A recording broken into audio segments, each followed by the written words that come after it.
नमस्कार। 89.67 सीकर के digital page पे आप मुझे देख रहे हैं और मैं हूं आरडी सूरज। आज हम लोग बात करेंगे प्रोस्टेट जो बीमारी है। बहुत सारे लोग कॉमन लोग जो हैं उनके साथ ये बीमारी है। उसके बहुत सारी समस्याएं होती हैं। बहुत कुछ ईज़ी उपाय भी होंगे इसकी और हम जानेंगे इस बीमारी के तहत हम किस तरह से अपने आप को स्वस्थ रख सकते हैं और सेफ रख सकते हैं। तो अभी मेरे साथ है डॉक्टर घनश्याम कुमावत जो कि एमसीएच यूरोलॉजिस्ट है और इनसे जानेंगे हम प्रोस्टेट बीमारी के बारे में। डॉक्टर साहब, सबसे पहला मेरा क्वेश्चन आपसे यही रहेगा कि आप मुझे बताएं कि प्रोस्टेट जो बीमारी है वो क्यों होती है, उसके मेन कारण क्या है? देखिए, सबसे पहले तो मैं ये क्लियर करना चाहूँगा कि प्रोस्टेट कोई बीमारी नहीं है। ये एक नॉर्मल ग्रंथि है, हर आदमी में होती है, लेकिन उम्र के साथ ये बढ़ सकती है। 40 के बाद बहुत से लोगों में बढ़ती है। मेनली तो इसलिए बढ़ती है कि हार्मोनल चेंजेस होते हैं बॉडी में। कुछ हार्मोनल जैसे टेस्टोस्टेरोन हार्मोन है, उसका इम्बैलेंस थोड़ा सा होता है 40 के बाद में। इसके अलावा कुछ डाइटरी चेंजेस होते हैं, जैसे मान लो कोई स्मोक्ड खाना जो पैक्ड फूड लेते हैं, या फिर जो नॉन वेज या रेड मीट ज़्यादा लेते हैं, या फिर किसी के कोई जेनेटिक फैक्टर रहते हैं, फैमिली में किसी को है, तो ये मेनली ये फैक्टर्स होते हैं। इसके अलावा कुछ लाइफस्टाइल चेंजेस जैसे स्मोकिंग, अल्कोहल करने वाले लोग, उनमें इनकी ज़्यादा रिस्क होती है। अच्छा, हमने कुछ जगह ये भी चीज़ नोटिस की है कि जो जैसे कि जो प्रोस्टेट के जो पेशेंट्स होते हैं उनके आम जीवन पे काफ़ी फ़र्क पड़ जाता है। उसका क्या रीज़न रहता है? देखिए, प्रोस्टेट जब भी किसी को तकलीफ करना चालू करती है तो मेनली उनको क्या होता है कि रात को उठना ज़्यादा पड़ता है कई बार, कि भाई जैसे रात को सोने गए, पेशाब की हाजत हुई तो रात को उठना पड़ा उनको, तो नींद डिस्टर्ब होती है। नींद डिस्टर्ब होते ही उनकी क्या है, मॉर्निंग में क्वालिटी ऑफ लाइफ ही कमज़ोर होती है उनकी। इसके अलावा जब भी वो यूरिन करने जाते हैं तो बार बार यूरिन जाना पड़ता है। मान लो कहीं कोई काम कर रहा है, उसको बार बार यूरिन जाना पड़ रहा है तो वो डिस्टर्ब होता है। इसके अलावा वहाँ यूरिन गए, जोर लगाना पड़ रहा है, यूरिन आया नहीं पूरा प्रॉपर से, फिर आके बैठे आप काम करने लगे, फिर यूरिन की हाजत हुई, फिर गए, फिर प्रॉपर नहीं आए, कई बार कपड़ों में निकल जाता है तो उनको एम्ब्रेसमेंट फील होता है, या फिर कपड़ों में स्मेल आने लग जाती है। तो basically quality of life disturb करने लग जाती है कई बार। जी, जैसे कि अगर मान लीजिए हम इस प्रॉब्लम्स को फेस कर रहे हैं तो इस स्थिति में हमारी क्या डाइट से चाहिए, हमारा जो रूटीन वर्क है, जो हमारे काम पे भी काफ़ी ज़्यादा इफेक्ट पड़ सकता है इस चीज़ को लेके, तो किस तरह का शेड्यूल होना चाहिए डे टाइम क्लिनिक? सबसे पहले तो देखिए, इसके लिए जब भी किसी को ये प्रॉब्लम हो तो अपने यूरोलॉजिस्ट से सलाह जरूर लें, और उसके बाद में इवनिंग टाइम पे हम फ्लूइड इंटेक जो भी होता है, पानी, चाय, दूध वगैरह यदि आप कोई पीता है शाम के टाइम पे 6-7 बजे के बाद में, तो हम उसको अवॉइड करते हैं कि ताकि रात को उठना नहीं पड़े और बार बार यूरिन नहीं जाना पड़े। इसके अलावा जो कुछ खाने में, जैसे टमाटर खास तौर से प्रोस्टेट के लिए बहुत अच्छा होता है, तो यदि डेली का एक टमाटर हम, खासतौर से पका हुआ टमाटर, वो बहुत अच्छा रहता है, इसमें लाइकोपिन होता है, प्रोस्टेट के लिए बहुत अच्छा होता है। इसके अलावा हरी पत्तेदार सब्जियां उसके लिए बहुत अच्छी होती है प्रोस्टेट के लिए। प्रोस्टेट के लिए जो कुछ फ्रूट्स होते हैं, जैसे पपीता हुआ, ये बहुत अच्छा होता है, अनार हुआ, ये बहुत अच्छा होता है। हम अब ग्रीन टी है जैसे, ये अच्छी होती है, लेकिन इसको हम डे टाइम एडवाइस करते हैं। इवनिंग टाइम पे हम लिक्विड अवॉइड ही करते हैं। तो ये, और अवॉइड हमें क्या करना है कि जो खासतौर से जो स्मोक्ड मीट है या रेड मीट है, उसको हम अवॉइड करते हैं। एक्चुअली क्या होता है सर, सबसे ज़्यादा इसके अंदर यूरिन में इश्यूज रहते हैं। हाँ, यूरिन इश्यूज ज़्यादा रहते हैं। हाँ। बाथरूम नहीं आना, जैसा आपने बताया। तो इसके लिए हमें स्पेशली क्या लिक्विड लेना चाहिए या नहीं लेना चाहिए, या एक एवरेज उसके लिए एक एवरेज एक वो बनाया हुआ है कि उतना ले सकते हैं आप? लगभग 2.5 से 3 लीटर हम एडवाइज करते हैं जी। लेकिन लिक्विड ज़्यादा या कम लेने से प्रोस्टेट की समस्या का बहुत ज़्यादा रिलेशन नहीं है। हम केवल इवनिंग टाइम का लिक्विड कम करते हैं। अच्छा। ताकि रात को उठने से क्वालिटी ऑफ लाइफ डिस्टर्ब नहीं हो, क्योंकि प्रोस्टेट सिम्टम्स है ना, स्टार्टिंग में जब आना चालू होते हैं वो रात के टाइम पे पहले आना चालू होते हैं, उसके बाद में दिन में आना चालू होते हैं। तो इसलिए हम पहले रात का जो लिक्विड है उसको एडजस्ट करते हैं, केवल डे टाइम में लेने को बोलते हैं। जितना भी लिक्विड लेना है 2.5 से 3 लीटर, वो दिन में लेना है। और दिन में भी यदि सिम्टम्स आने लगता है तो हम फिर ट्रीटमेंट चालू करते हैं, दवाएं चालू करनी पड़ती है। अच्छा, जैसे कि कुछ मेरे जैसे डॉक्टर बन जाते हैं कि भाई तुम ये दवाई ले लो, तुम वो दवाई ले लो।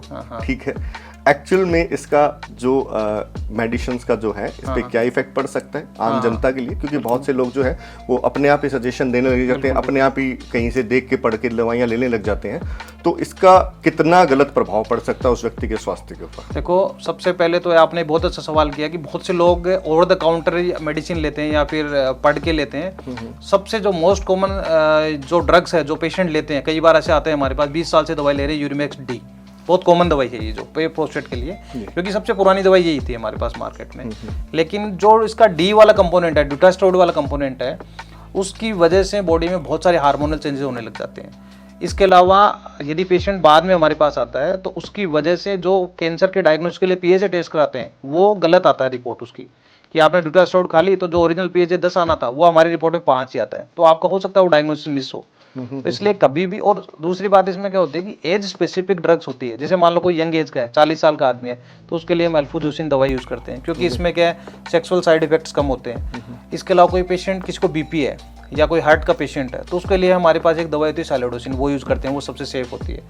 इसके अलावा जो गरीब पेशेंट है, जिनके पास बहुत ज़्यादा फाइनेंशियल स्टेटस जिनका अच्छा नहीं है, या जो गवर्नमेंट सेटअप में जो दवाएं, तो उसके लिए हम टेम्सोलोसिन यूज़ करते हैं। तो ऐसा नहीं है कि हर पेशेंट की जो दवाई एक ही होती है। पेशेंट की एज के अकॉर्डिंग, पेशेंट की लाइफस्टाइल के अकॉर्डिंग, पेशेंट के यदि उसका बीपी है, लीवर की कोई प्रॉब्लम है, तो उसके हिसाब से हम एडजस्ट करके फिर वो दवाई चालू करते हैं। इसलिए कभी भी ओवर द काउंटर मेडिसिन बिल्कुल भी नहीं लेनी चाहिए।